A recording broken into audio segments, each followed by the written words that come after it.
Hey, I'd like to welcome you to another episode of Mission Matters. My name is Adam Torres, and if you'd like to apply to be a guest in the show, just head on over to missionmatters.com and click on Be Our Guest to apply. All right, so today my guest is Patrick Driscoll, and he is a startup and venture capital advisor. Patrick, welcome to the show. Thank you. It's my pleasure to be here. All right. So for those of you that have been listening to this series for a long time, this interview with Patrick is part of our Milken Global Conference coverage series where we highlight and showcase some of the participants and the attendees of the Milken Global Conference in Beverly Hills, California. So Patrick, you attended. Was this your first time there? Have you been to the conference in the past? Give us a little bit of a background on your connection to the conference. For sure. Yeah, it was my first time attending Milken. Congrats. So that's a big deal. There's always a first. Go ahead. Absolutely, yeah. I've been a fan of Milken for quite some time. I actually partnered with them while I used to work at the U.S. Small Business Administration on a report, the Los Angeles lending ecosystem, which was fun many years ago. So it seemed like it was full circle to come to this conference. That's awesome. So for me, it's one of my favorite things of the year. Talk to me about your impression and how it went for you. Yeah, the conference was great. I actually helped out to plan a side LGBTQ plus leadership event for the conference.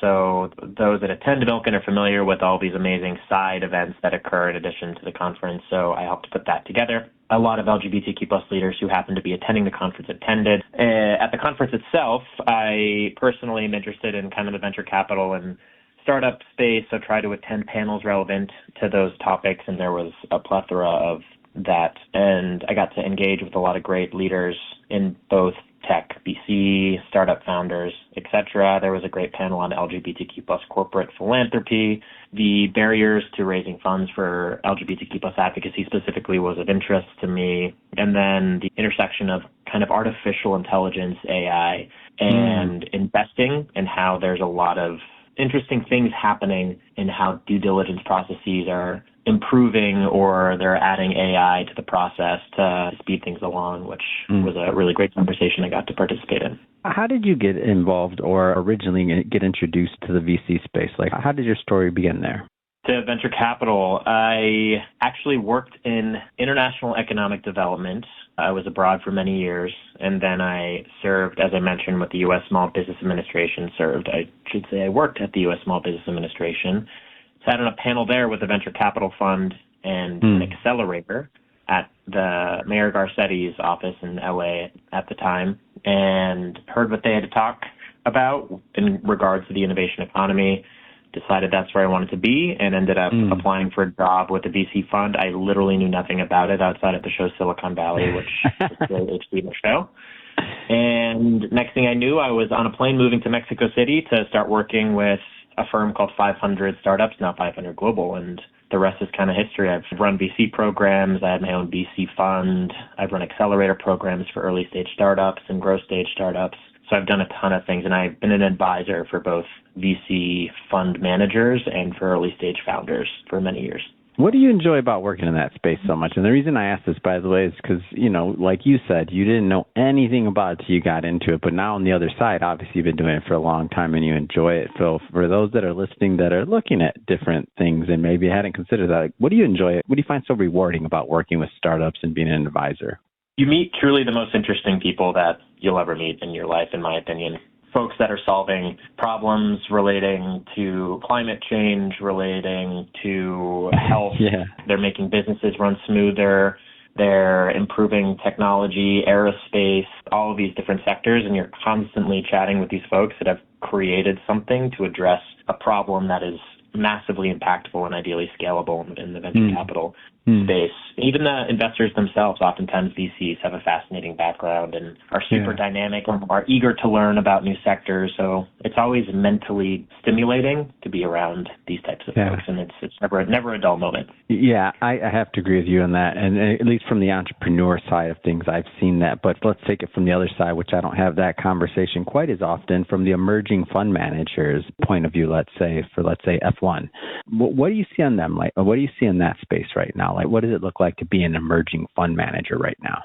Yeah, it's tough. I'll tell you. It's quite tough to be an emerging fund manager. There's been a huge correction in market, as folks I'm sure are aware of, since the 2021 heyday of everybody gets funding, you get a VC fund, you get a VC fund, everybody's under your chair kind of thing. And there needed to be a correction, which in my opinion, and of course it's happened, and now for first-time fund managers or even those looking to raise Fund 2 or even Fund 3, there's a ton of conservatism from the LP perspective in market. They're trying to de-risk in any way, shape, or form. We have a lot of external factors like what's happening with trade right now, so it's adding political risk to the equation, which is in addition to market risk, which I think we've seen a lack of liquidity in terms of IPO and M&A, mergers and acquisitions for any sort of distribution to LPs. So LPs are kind of closing the accounts, so to speak, which has been tough. And a lot of emerging managers that were able to raise a Fund 1, for example, have entered into a Death Valley kind of scenario where they can't raise a Fund 2.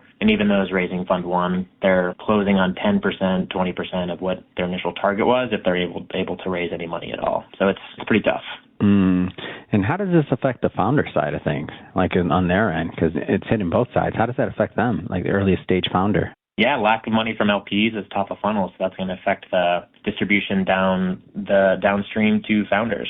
And emerging managers are oftentimes the ones that have access to new markets, that invest in different communities outside of the quote-unquote traditional founder persona. Yeah. So if you're not a graduate from Stanford Business School or MIT or one of these major universities, for example, or spinning out of a massive IPO and starting your own company after working at like Google for 15 years, it's really tough for these founders to get anything off the ground because the emerging funds that were going to invest into them no longer are able to do so. So it's a whole kind of trickle-down problem set, if you can call it that. Yeah. So what should founders do? What is your advice in terms of understanding with your answer that you just mentioned? It's not going to be easy, and it never is, but there's times when it's easier maybe than other times. But what should founders be thinking about? Yeah, I'll take it from two angles, even fund managers, I think, fund managers and founders. So differentiation is, for fund managers, going to be the make or break scenario. A unique thesis is no longer enough to make you an interesting investment opportunity. You need to have something like proprietary access to the best, most kick-ass deals that exist in market. And there are many ways you can do that through network building, your connectivity from prior jobs. I meant if you worked at a big tech firm and just know a bunch of founders that have launched really competitive deals, you could bring them into the fold. If you're able to convince LPs that you're going to make them a ton of money through competitive deals, that's the way to raise funds right now. You also need to be able to add a ton of value post-investment. So whether it's introductions to talent, helping with their go-to-market strategy, helping them with introductions to their follow-on investors. And if you measure that impact that you've already done, then that's a great way for you to unlock that LP capital as well. So if you've done that through SPVs, if you've done that as an angel investor, these are great ways for you to kind of build that credibility in the space. And similarly, down to founders, the days of pre-traction, pre-revenue investing, like let me give you money and then you can build something and prove to me that what you have is viable, those days are no longer in effect. You need to have been able to either to bootstrap something. If you're not a multi-exited founder who can easily raise, you're going to have to prove to investors that you're able to build something without capital, whether it's going to be through bootstrapping, through non-dilutive funding, which I talk a lot about with founders these days, whether it be grants or debt, or even getting certified as an LGBTQ plus business, a women-owned business. There are a bunch of different ways for you to unlock other capital sources. And then if you're able to think strategically through what that might look like to get you to a spot where you are post-revenue, you do have significant traction, your MRR is increasing month over month, you have great growth, then you could consider going to get VC funding. That's the only way that you're going to be able to do it. Unless, I hate to say you're like an AI company that can attract investment and then build afterwards. But every other sector's been negatively affected by this kind of freezing of markets. Go just maybe a step further into the non-dilutive funding side, because you did mention it, but I don't want to assume that everybody even understands like those are options. Yep. Yeah, for sure. I talk a lot about essentially grants, debts, government and foundation programs, certifications and tax credits, and then some other kind of external non-equity funding opportunities. And obviously, if you do non-dilutive funding, you're maintaining ownership over the company. You're not giving up any equity. There are some warrants and things that come into play in venture debt and some other some other components. But for the most part, you're maintaining ownership over everything. It's a great way to complement VC or bootstrap strategies because it adds validation in many ways. If you beat out 300 other folks for this grant application, that's validation for you in market, and VCs want to see anything that validates you. So if you're able to get a ton of grant funding, in many ways that could be thrown onto your deck when you're raising VC funds later down the line. Oftentimes they're mission aligned. If your company is focused in something like sustainability or women's health or even aerospace, there are grant opportunities and other non-dilutive options for you to consider. But that's kind of what I like to talk about. And the blended thinking about not even just one or the other. Often folks think that if they don't do VC, then they have to do grants.